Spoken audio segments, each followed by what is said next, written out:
Comme je vous l'avais annoncé précédemment, c'est exceptionnel ce matin. Nous ne démarrons qu'à partir de 8h45. Et vous le savez, tous les premiers mercredis de chaque mois, c'est Economicus d'Economicus. J'en profite pour vous saluer évidemment, auditrices, auditeurs. Vous souhaitez une bonne année, meilleurs vœux. Je sais qu'évidemment certains le prendront au second degré, mais en tout cas j'espère qu'on aura une meilleure année que l'année 2022. On est évidemment en direct. Mes acolytes du jour sont absents, je les salue. Richard et Christian sont absents exceptionnellement ce mercredi. Évidemment, ils reviendront en forme la semaine prochaine. Le standard, c'est toujours le 04 91 08 28 10. Vous en avez l'habitude, vous êtes en direct sur les ondes de Radio Galère. Et on est avec, évidemment, Economicus d'Economicus. Dany Bruet et Fabrice Aubert sont avec nous sur les ondes de Radio Galère. C'est la première de l'année 2023 et on est ravis que ça démarre avec eux. On va d'abord, évidemment, les saluer et puis on parlera de la trame, on reviendra notamment sur les vœux d'Emmanuel Macron et vous verrez le décryptage qu'a réalisé notre économiste du jour, Fabrice Aubert. Et je le rappelle, 8h45, 9h25, Economicus d'Economicus.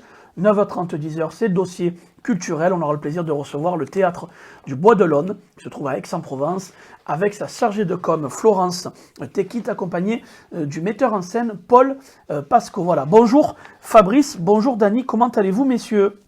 Écoute, on va pas mal et on salue tous les auditeurs de Radio Galère à qui on envoie tous nos vœux. C'est très gentil à toi. Bonjour Fabrice. Bonjour, de même. Tous mes vœux individuels, hein, parce que collectivement, je pense que 2023, ça va être annus horribilis, ce qui veut dire année horrible, hein, pas autre chose. Hein. On est bien d'accord. On connaît le personnage Fabrice Aubert. Évidemment, on le rappelle, tous les premiers mercredis de chaque mois, ils sont avec nous. On peut vous annoncer déjà l'émission qui aura lieu le 1er février, c'est-à-dire dans 4 semaines, où on aura la chance, l'opportunité, même si on aurait pu s'en passer, avec Fabrice Aubert, de parler des 1 an de la guerre en Ukraine, évidemment, et ce conflit russe-ukrainien. Ça fera 1 an et on en parlera avec Fabrice Aubert. Mais on va démarrer par les actus, par les annonces. Vous en avez l'habitude avec Dany Bruet du Monde Diplomatique. Dany, quelques annonces et des annonces extrêmement intéressantes, notamment celle du 19 janvier, Dany. Oui, ce sera une université populaire au Tourski et là on a l'immense avantage de recevoir Gérard Mordillat et Christophe Clair qui seront accompagnés de Eric Stemlen. Peut-être 2 mots sur ces personnes, parce que pas tout le monde les connaît en tout cas, et c'est presque un tort, mais nous dire, voilà, ce sont des personnes qui ont une vraie notoriété et surtout qui ont un esprit très clairvoyant, et ça c'est important. Oui, alors bon, en ce qui concerne Gérard Mordillat, il est romancier et cinéaste, il est l'auteur des Vivants et des Morts, il est l'auteur d'émissions économiques qui passent sur Arte. Arte, tout à fait. Et quant à Christophe Clair, il est avocat des affaires et il est enseignant à Sciences Po Paris. Quant à Eric Stemlen, il a été l'ancien directeur des programmes de France 2 et il est docteur en sciences économiques et il a commis son dernier livre, c'est l'opération Macron. Et pour tous ceux qui n'ont pas compris comment Macron est arrivé à devenir président de la République, la réponse est dans ce livre-là. Et 2 quinquennats, on le rappelle, parce que non seulement il est arrivé une fois, mais il a réussi à dupliquer avec un nouveau mandat. Je vous l'avais indiqué, je connaissais ces personnes, mais peut-être que vous ne les connaissez pas. Leur CV est extrêmement intéressant et c'est surtout qu'ils seront présents le 19 janvier, Dany. Oui, et donc on connaît bien Gérard Mordillat et Christophe Clair, donc c'est des gens qui sont extrêmement disponibles, c'est-à-dire qu'ils ne vont pas faire uniquement que leur conférence, et qu'après ils discutent très volontiers, même avant et après leur intervention, ils discutent très volontiers avec qui souhaite leur poser des questions ou échanger des points de vue. Alors là, leur intervention dans le cadre de l'université populaire du Tourski, ça va être le prolongement de l'émission qui est passée sur Arte en 4 épisodes, La propriété. Oui, exact. Et ce sera en avant-première du livre qui sortira début mars, qui est sur le même thème, celui de la propriété et ses différents aspects. Ça va être un livre important parce qu'au départ, l'éditeur avait demandé 200 pages et ils ont commis 600 pages. Donc voilà. Au vu du poids Ouais. de l'histoire et de la société, il y avait tellement à dire, mais Ouais. c'est que du bonus, tant mieux. Donc le 19 janvier à 19h et même avant si on veut discuter avec les intervenants, au théâtre Tourski à Marseille. Bon, 19 janvier, 19h. Voilà, parfait. Soyez au rendez-vous, évidemment. Université populaire du Tourski, à partir de 18h30, 19h, le 19 janvier. Merci, Dany, pour cet éclairage. D'ailleurs, on aura l'occasion de l'évoquer en amont. Nous, sur le magazine d'actualité qu'on réalise tous les mercredis matins de 8h à 10h, on en parlera dans l'agenda local parce que ce sont des dates à retenir et on vous invite à vous y rendre. Évidemment, vous le savez, l'échange est très important. Radio Galère en est entre guillemets un exemple, c'est-à-dire qu'on est là pour échanger, rebondir, interpréter, analyser, s'exprimer librement, auditeurs, auditrices. Vous avez le droit de ne pas être d'accord parfois avec moi ou avec Fabrice ou Dany. Venez à l'antenne. Justement, la parole est libre sur les ondes de Radio Galère et ça, c'est précieux. Fabrice, la parole est également libre pour toi sur les ondes de Radio Galère avec cette thématique, évidemment, sur notre cher président et ses vœux qui ont été annoncés il y a quelques jours. Tu vas nous faire une sorte de décryptage. Tu vas nous dire également tes vœux. Et évidemment, il y a une analyse extrêmement pertinente à réaliser que tu as déjà faite. Oui, rebonjour à tout le monde. Alors, je ne sais pas si ça sera pertinent, en tout cas, j'essaye. Et alors, faut savoir que moi, les vœux de M. Macron, notre cher président à toutes et tous, je les boycotte.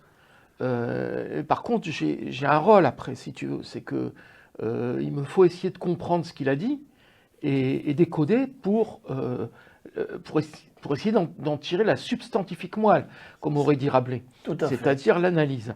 Et donc, je me suis permis de regarder la vidéo. C'était pas trop dur, Fabrice ? Non, je me suis régalé. Ah bon, parfait. Je me suis régalé, mais comprends pourquoi.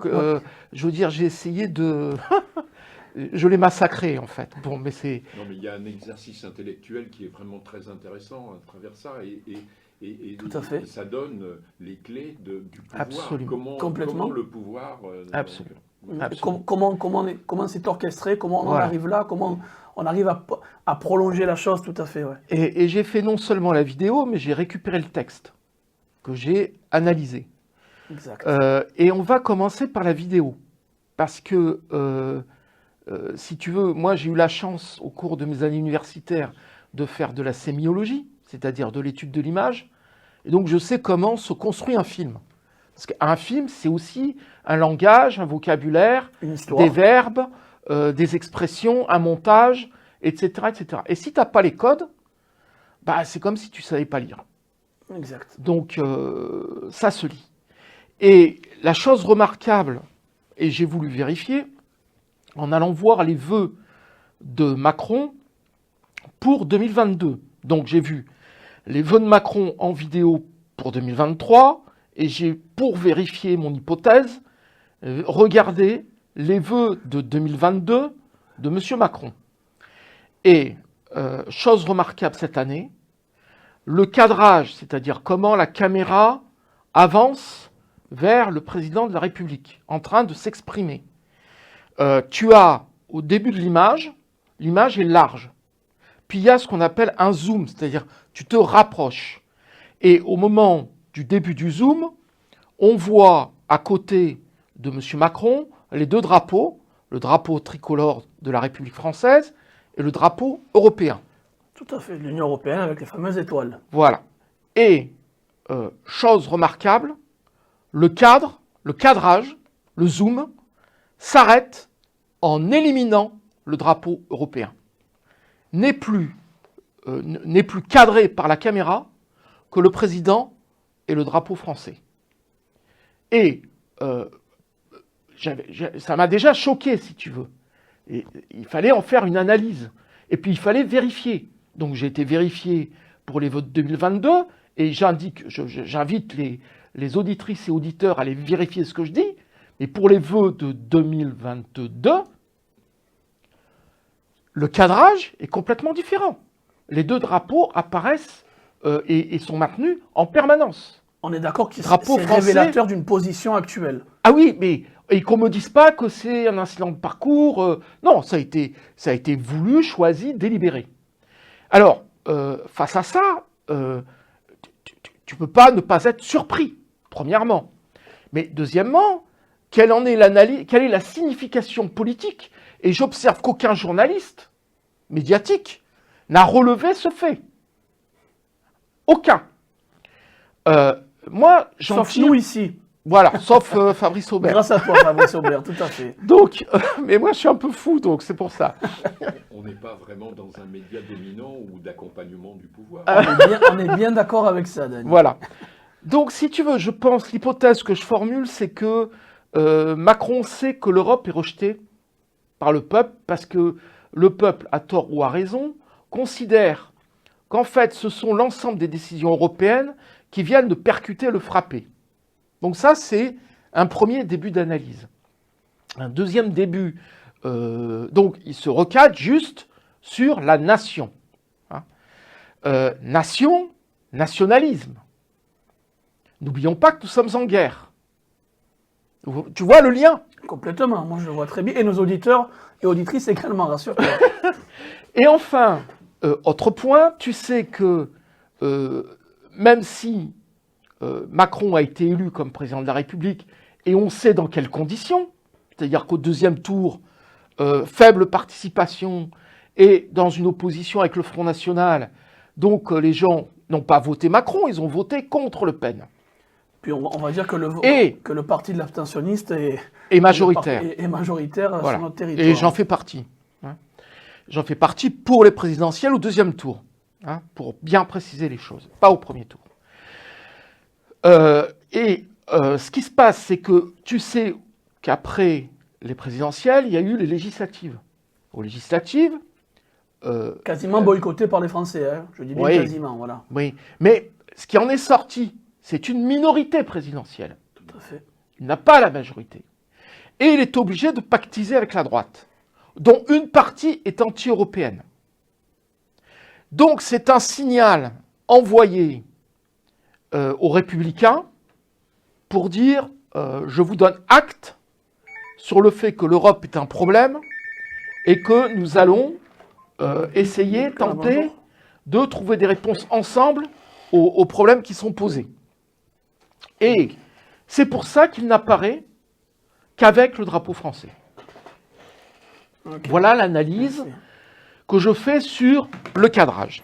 Alors, une fois le cadrage terminé, on va attaquer le texte.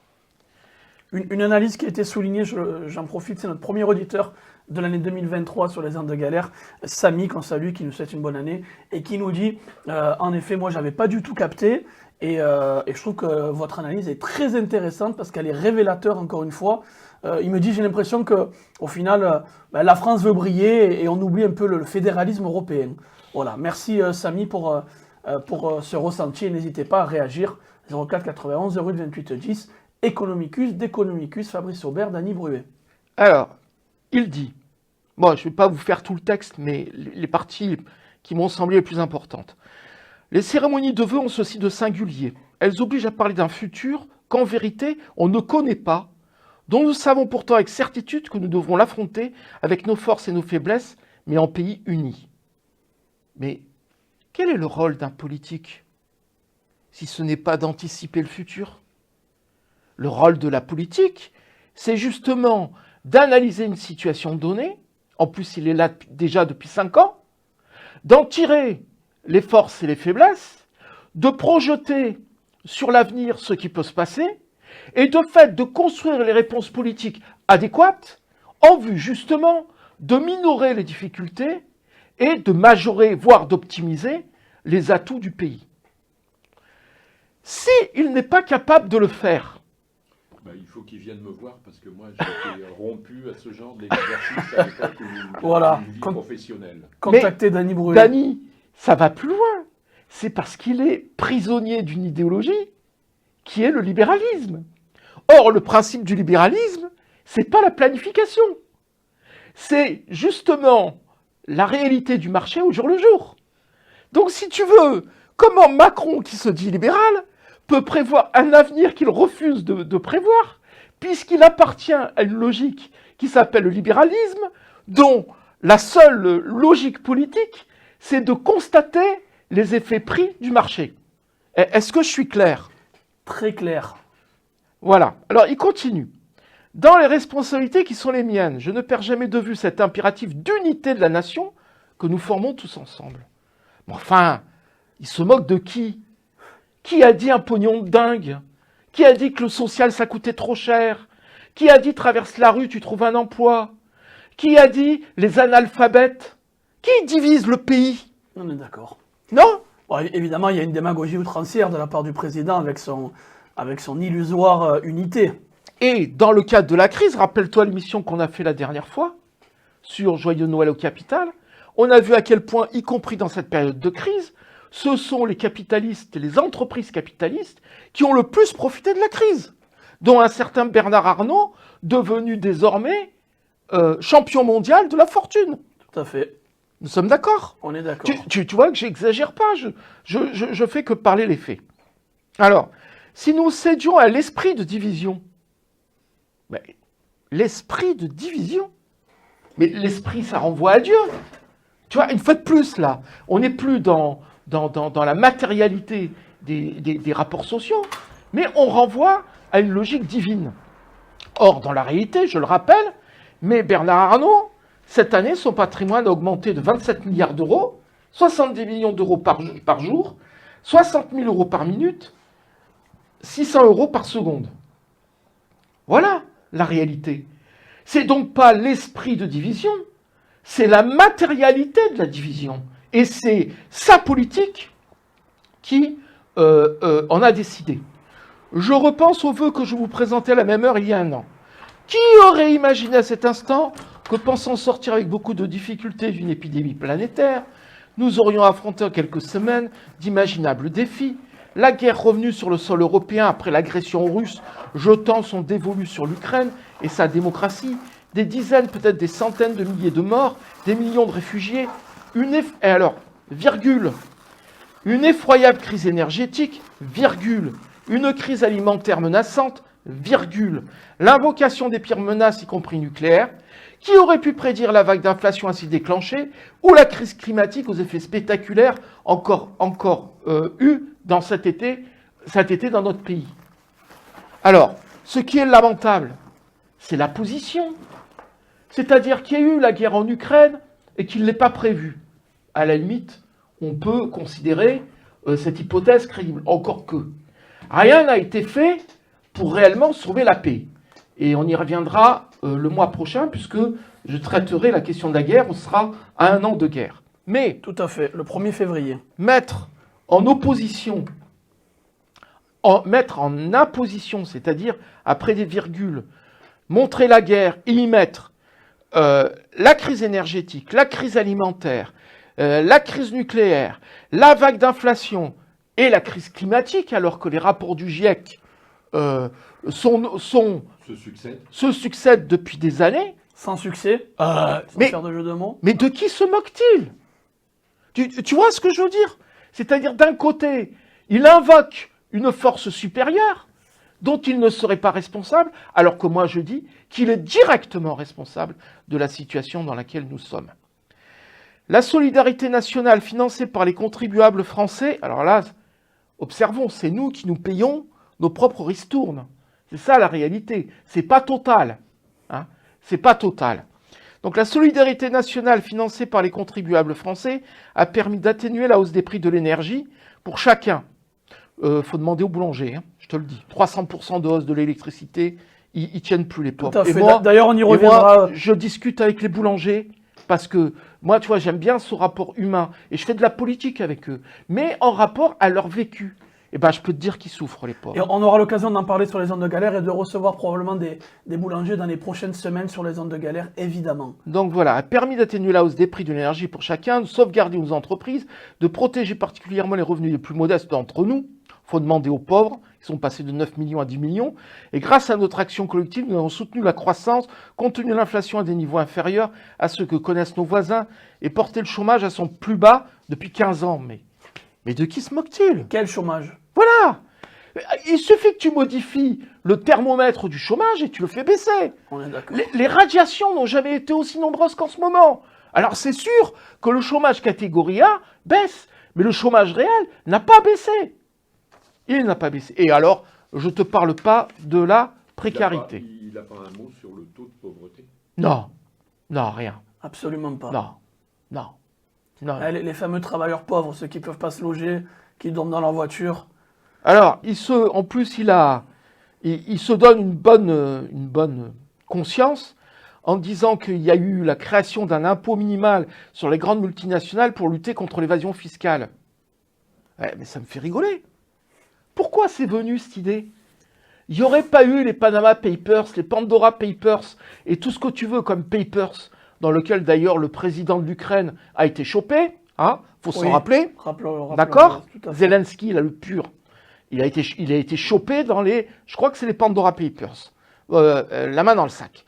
Donc, si tu veux, il n'y aurait pas eu tous ces scandales, mais il n'y aurait jamais eu d'avancée sur cette question.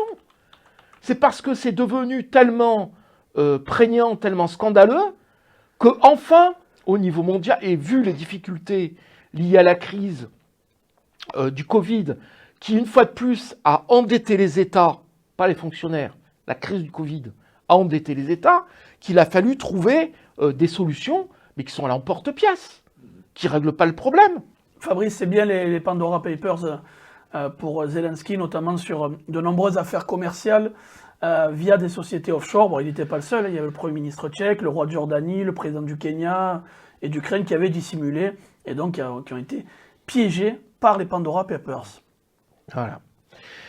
Alors, je continue. Et malgré toutes ces crises, tous ces défis, 2022 fut aussi pour nous tous une année démocratique intense, au cours de laquelle vous avez renouvelé votre Assemblée nationale, et vous avez, lors de l'élection présidentielle de ce printemps, décidé de me confier un nouveau mandat de 5 ans à la tête de notre nation, ce qui m'honore et m'oblige. Enfin, mais la République et la démocratie, on confie pas. On ne confie pas.